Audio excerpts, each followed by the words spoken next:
mooy ay photo yoo xam ne dañ ko gis ci internet muy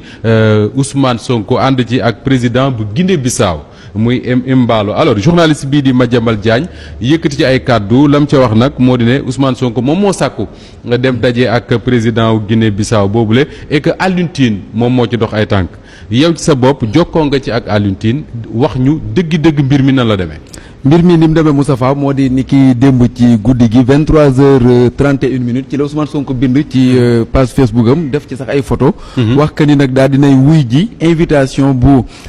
président Embalo bi nga xam ne kon moom li wax mooy président Embalo moo ko invité. voilà président Embalo moo ko invité nekk président en exercice bu CEDEAO waaye itam waxtaan nañ ci ay ponk yu bëree bëri bokk na ci wàllum politique gu intérieur bu Guinée ak bu Sénégal ba ci sax grand chantier yi nga xam ne CEDEAO am na ko mu ne nag dëkk na ci lool. tey nag ñu gis benn tweet boo xam ne ci bëccëg gi ci la ko Madiambal Diagne dugal nekk taskatu xibaar mu daal di def un détail tout important maanaam lu am solo la quand même ci audience bi loo xam ne da koo bëgg na leeral mu ne audience boobule Alioune Tine moo ko daal di sollicité ci turu Ousmane Sonko donc Alioune Tine kon moo sàkku Ousmane Sonko dem seeti Embalo ci loolu la nag di ay kàddu yoo xam ne moom la Madiambal Diagne bind mu ne nag ginnaaw ba itam Embalo daal dinay informer le président de la République Macky Sall maanaam yëgal na Macky Sall. voilà yëgal ko président Macky Sall ngir rek mu waxtaan ndax nangu na ko wala déet nee na nag président Macky Sall opposé aussi waaye mu am loo xam ne moo ci feeñ comme ni nga ko waxee.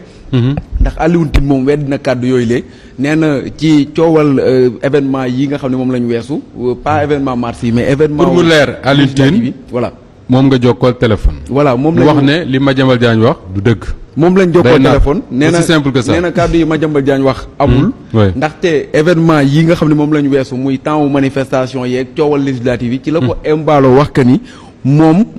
qu'est-ce qu'il peut faire pour la crise noonu sax la ko posé question bi mu ne ko il faut parler à ton ami nag ñëpp xam nañ que ni kan la doon waxal voilà léegi nag mu ne ko moom dafa bëgg sax gis ki nga xam ne moo di Ousmane Sonko ci la daa di fexe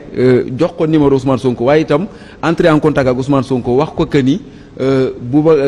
Embalo bëgg na ko rencontrer finalement nag ñoom ñaar ci la ñu waxtaan fexe ba tëgg rencontre bi ni ki démb ci fi nga xam ne moo di seenu makkaan gi nekk ci Ndakaaru ndax du ca Guinée loolu aussi juróon na coow ñu bari jàppoon ni Guinée la mais fii ci Sénégal fii ci Dakar donc Alioune Tine kon rôle bi mu ci joué mooy Embalo moo sàkku woon ne dafa bëgg a gis Ousmane Sonko mu fexe ba jox ko numéro am waaye aussi wax na ko Ousmane Sonko mais booba la ca génnee loxoom nee na sax yëgul sax rencontre bi ban bis lañ ko war na amal ak yëpp ndax déjà Ousmane Sonko daf ko waxoon ci temps bi Embalo aussi wax ko que ni moom période tel lay nekk Sénégal muy période bi nga xam ne ci la gis Ousmane Sonko donc kon ñoom ñaar ñoo tëgg rencontre bi ci ay kàddu yu Alioune Tine mi nga xam ne moom lañ jokkool ni ki léegi